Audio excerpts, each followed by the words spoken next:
Welcome to the Monday Devotional here at the Order of Eden. Today we're continuing our series through the Sermon on the Mount, and we're going to look at a verse that it might be the most well-known verse of the Sermon on the Mount, and also one of the most misunderstood.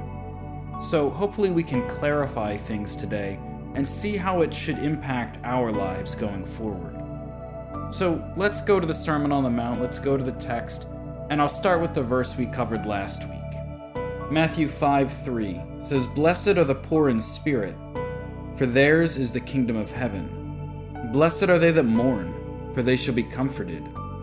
Blessed are the meek, for they shall inherit the earth." Now, to be honest with you, I'm not entirely sure why Jesus structured these the way he did.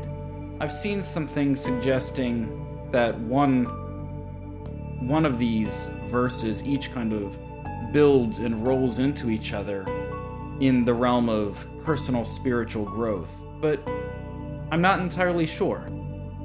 But what I do see connecting all these three verses here is that they all demolish our need to be superior. Last week, talking about being poor in spirit, we discussed the need for humility, for the idea that we are lowly before God. We are empty-handed before God. And when we see the next verse, "Blessed are they that mourn, for they shall be comforted." I've seen people suggesting that this means that people who mourn for their own sin, and that might be all well and good, but I don't see that represented in the text. I just see, "Blessed are they that mourn." And as we discussed, blessed means happy. Happy are they that mourn, or in an enviable state are they that mourn, for they shall be comforted. And just going off of the text itself, I see the idea that it's okay to take the initial hit up front, because things will work out in the end.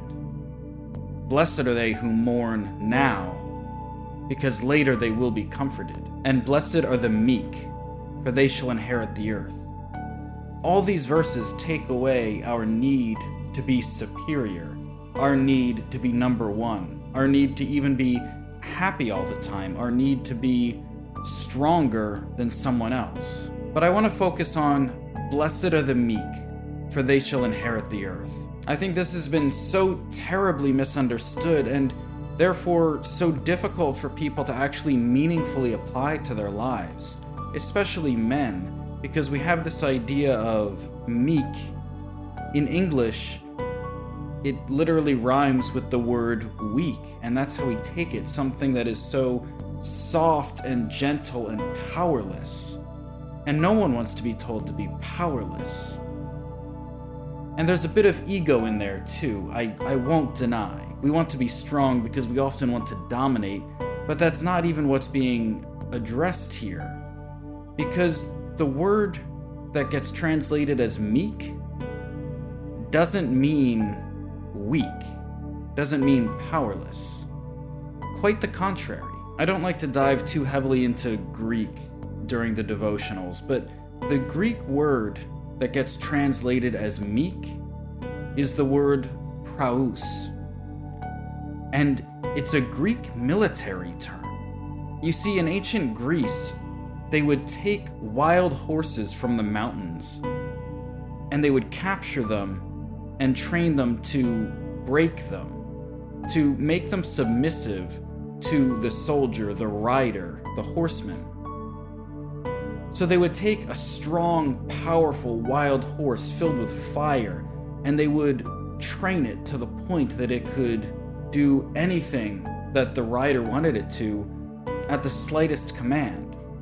The horse needed to be able to charge head first into battle, and it needed to be able to stop at the slightest pull of the reins or the slightest kick of the heels.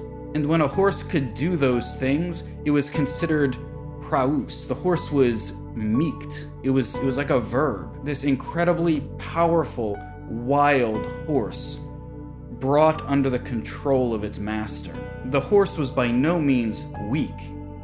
It was strength under submission. And that's a word that we don't necessarily like. But if we're called to be meek, strong, under submission. Submission to who? Could be a lot of different people or things or institutions, but ultimately, our master is one. Our master is Christ. And he tells us that the meek shall inherit the earth.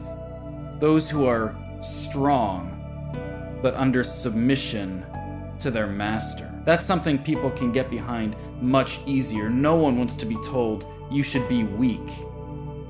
But to be strong under the leadership of another, that's something different altogether. So this does two things at least, and I'm not going to pretend to understand the full implications of everything contained in this verse. But it contains at least two things that we're called to.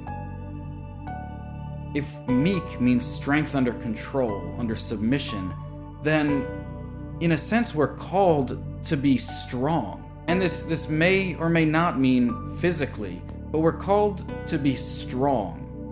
If we're trying to be perfect weapons in the hands of our warrior king, we need to be strong.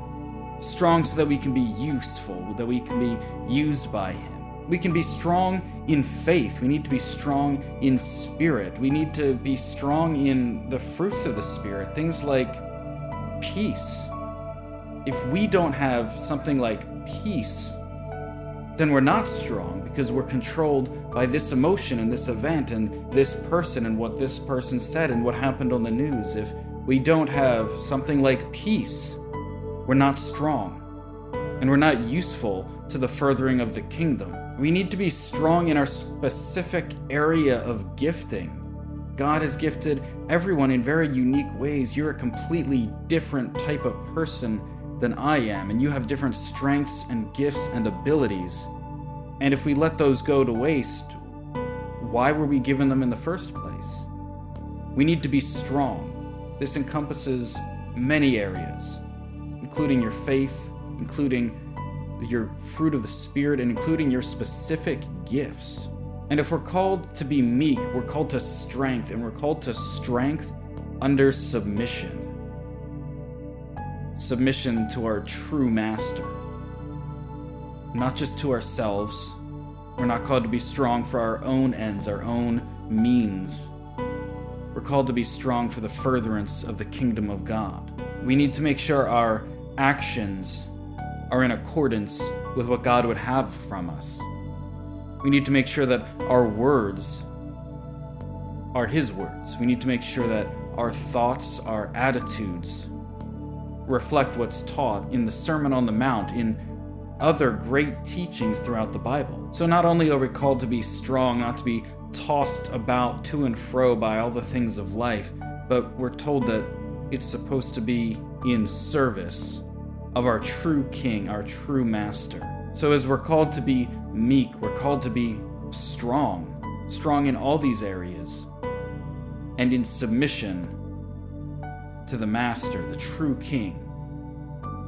We're called to take everything that we have, everything that we are, and put it in obedience to Christ, so that at the slightest command we can charge into battle. At the slightest pull of the reins we can turn right or left wherever He needs us, and we can stop at a moment's notice. We can charge, we can stop, we can turn, we can do anything that the Master demands of us, the Master needs of us, because we are His instrument.